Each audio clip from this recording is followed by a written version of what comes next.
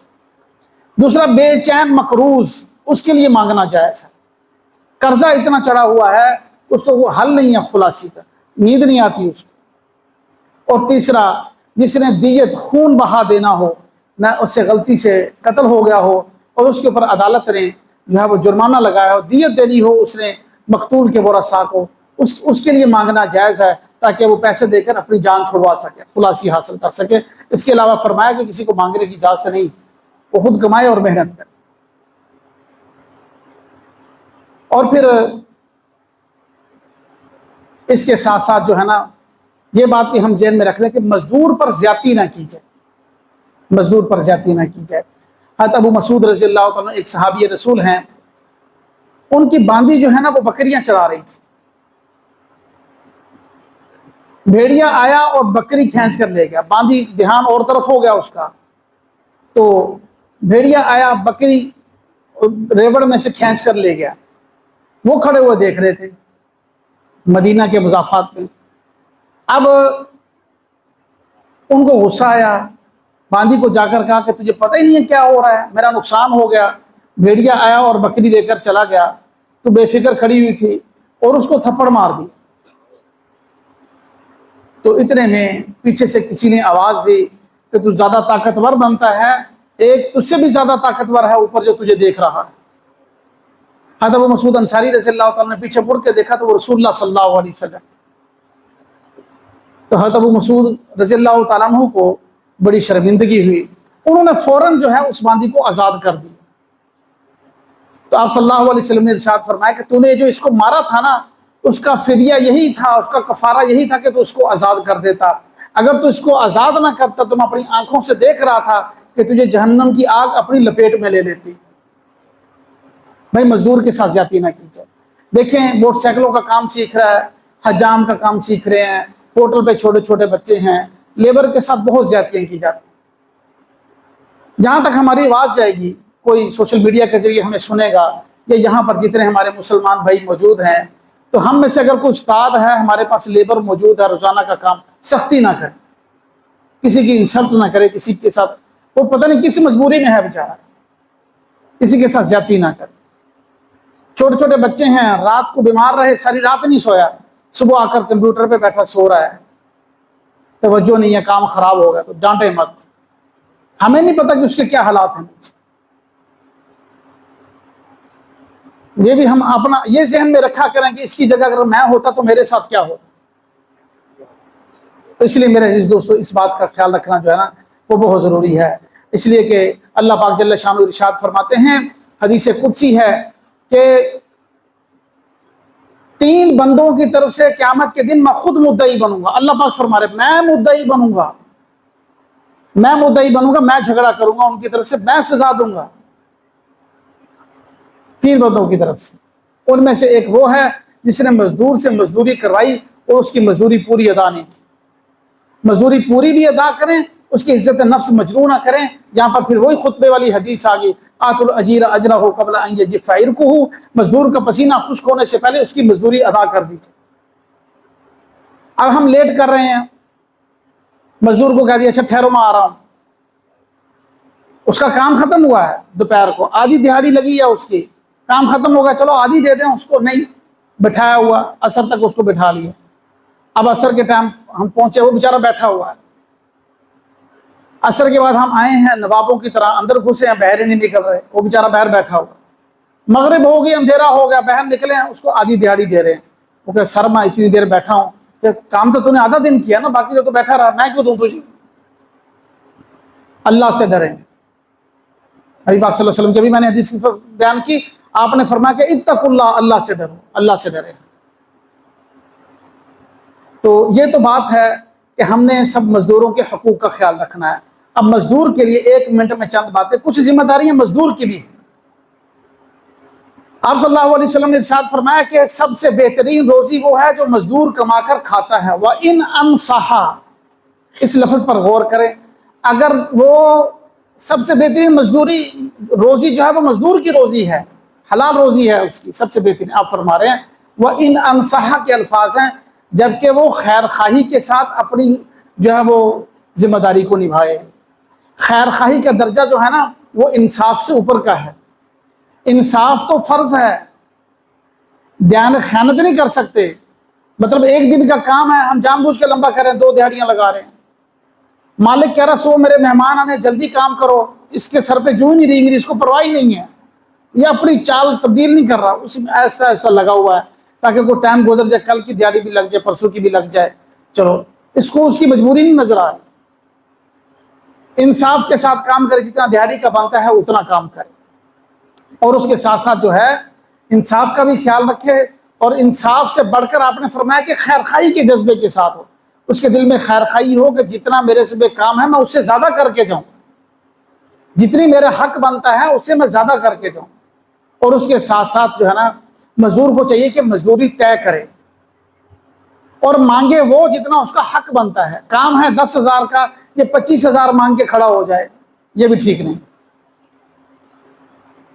تو یہ ساری کی ساری باتیں جو ہے نا، کچھ میں نے عرض کیا کہ مزدوروں کی طرف سے ہماری غلطیاں ہوتی ہیں، کچھ ہمارے جو ہے کام کروانے والے ان کی طرف سے بھی غلطیاں ہوتی ہیں۔ ہر ایک کو خیال کرنا ہے، اپنے اپنے حقوق کو ہم سمجھیں گے تو اس معاملے میں نہ جھگڑا پیدا ہوگا، نہ مسائل پیدا ہوں گے، اور یہ ہمارا یہ والا معاملہ جو ہے بڑی آسانی کے ساتھ گزر جائے گا۔ یوم مزدور پہ بہانے کے ساتھ یہ بات ہو گئی، تو اس پر ہم لوگ سب عمل کریں گے۔ اللہ پاک جل شانہ نے قرآن و حدیث کے اندر نبی پاک صلی اللہ علیہ وسلم نے جو بالکل واضح طور پر اس کو بیان فرما دیا۔ اللہ پاک ہم سب کو عمل کی توفیق نصیب فرمائے۔ سنتے پڑھیں۔